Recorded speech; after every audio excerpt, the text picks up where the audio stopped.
اللهم صل وسلم على سيدنا محمد وعلى آله وصحبه وسلم أجمعين. شفتوا العظمة دي؟ أنا مغطياها لي بورق الفويل عشان تطلع طرية زي ما انتوا شايفين كده. عايزينها بقى ناشفة، وطلعت عاملة زي الفطيرة المشلتتة، مقرمشة وجميلة وطعمها تحفة. تعالوا نشوف احنا عملنا الجلاش بالكاستر ده ازاي والطريقة ازاي. معانا دلوقتي لبن، كيلو لبن، هناخد منه كوباية ونص ونحطهم على النار يتدفوا على النار. ادي كده اهوت اول خطوه في الكاستر ده. كده هنعمل احنا الاول الكاستر بتاعهم. ادي كوبايه ونص هنحطهم على النار، وبعد كده هناخد نص كوبايه بس. انا حطيت كوبايه ما تقعوش في الغلطه بتاعتي. مع اللي جيت احط مسحوق الكاستر كان كتير ومش عارفه اقلبه فيها هو والسكر، فاحنا هنحط نص كوبايه من اللبن وهنحط عليها 3 معالق من الكاستر. الكاستر اهو هو بيتباع جاهز في السوبر ماركت. علبه الكاستر اهي هوريها لكم. ايوه هي دي بتتباع في السوبر ماركت. هناخد منها 3 معالق كاستر، وهتحطوا 3 معالق سكر وندوبها في الكوبايه دي. بس زي ما قلت لكم اعملوها في نص. الخطوات دي تعملوها في نص عشان الكوبايه كامله. ما يعني قلبت بالعافيه. بصوا انا هعمل ايه. هقلبها، حطيت اهو الكاستر وقلبته، والسكر هقلبه جوه الحله. بصوا عشان اللي يقع في الحله جوه، ما تقعوش في الغلطه دي. بقول لكم كل حاجه بالتفصيل. وهنقعد نقلب على البارد في الكوبايه ونص اللي انا حطيتهم على النار يدفوا كده. حطيت النص كوبايه المفروض اللبن، عليها ال4 معالق كاستر وعليها ال4 معالق سكر، وهنقعد نقلب على البارد. بعدين نحطهم على النار زي ما انتوا شايفين كده، مهلبيه الكاستر اللي عارفين مهلبيه الكاستر. بعد كده هنعمل الشربات بتاعنا. حطيت كوبايتين ميه على كوبايتين سكر على نص ليمونه، على ادي كوبايتين سكر على نص ليمونه على ورقه فانيليا. للي قاعده بتتفرجي لغايه دلوقتي يلا ما حطيتيش لايك، حطي اللايك. فين اللايك بتاعنا؟ علولنا الفيديو وحطوا اللايك. ادي نص الليمونه. صلى على الرسول كده عليه افضل الصلاه والسلام. اكثروا من الصلاه على رسول الله عليه افضل الصلاه والسلام. صلى الله على محمد صلى الله عليه وسلم. قلبنا كده الشربات بتاعنا. يلا بقى نعمل بينا الجلاش بالكاستر.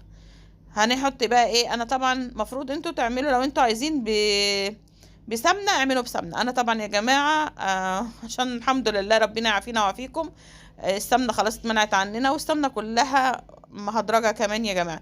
بعمل كل حاجتي دلوقتي بزيت الذره او بمعلقه زبده بلدي معاها، يعني معلقه واحده بس عشان خاطر ربنا يعافينا ويعافيكم يا رب ويشفي مرضانا ومرضى المسلمين. السمنه ممنوعه عننا انا يعني بالاخص. فبعمل بقى اكل صحي دلوقتي، فعايزين الاكل الصحي بعمله بطريقتي. اعمله بطريقتي. بعمل بزيت ذره كل حاجه. زيت الذره بيطلع الحاجه جميله والله، وطعمه تحفه. طعمه كان تحفه. بصوا بقى هنحط رقين ونحط زيت ذره، وبعدين رقين ونحط زيت ذره، ورقين وزيت ذره. هي اللفه عامه بتبقى فيها 20 تقريبا ورقه، فانا بحط تحت 10 وفوق 10، او لو 19 تحت 10 وفوق 9. ده النص بتاعها يعني. عدوهم كده اهوت. وبحط الكاستر بقى كده في النص زي ما انتوا شايفين اهو. هحط بقى ربع الصينيه دي زبيب على جوز الهند، لان جنة ما بتحبش ولا بندق ولا زبيب ولا اي مكسرات، وكل اللي هياكلوا منها قالوا لي لا مش عايزين مكسرات، عايزينها كده اهو ساده.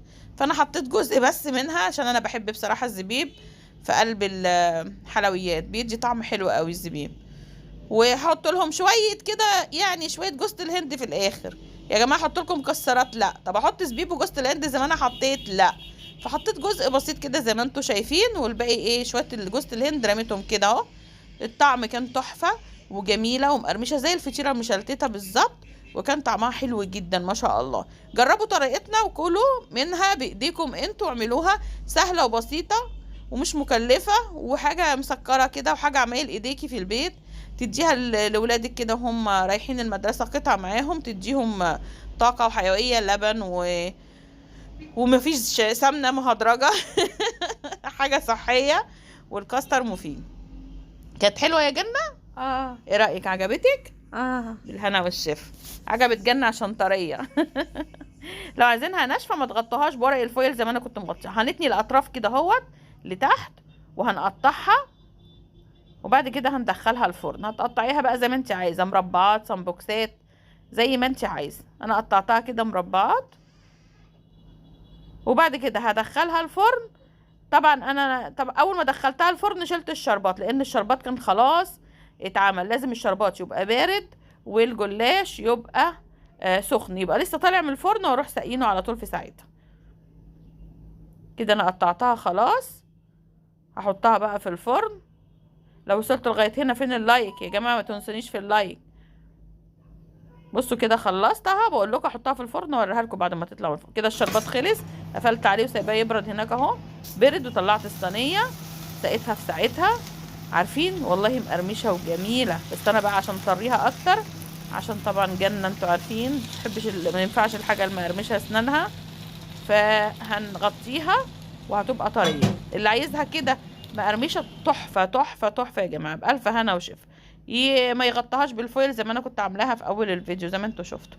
يلا لايك وشير وسبسكرايب للقناه، وشجعونا اعملوا لايكات كتير كتير عشان نعمل لكم وصفات كتير. يلا سلام.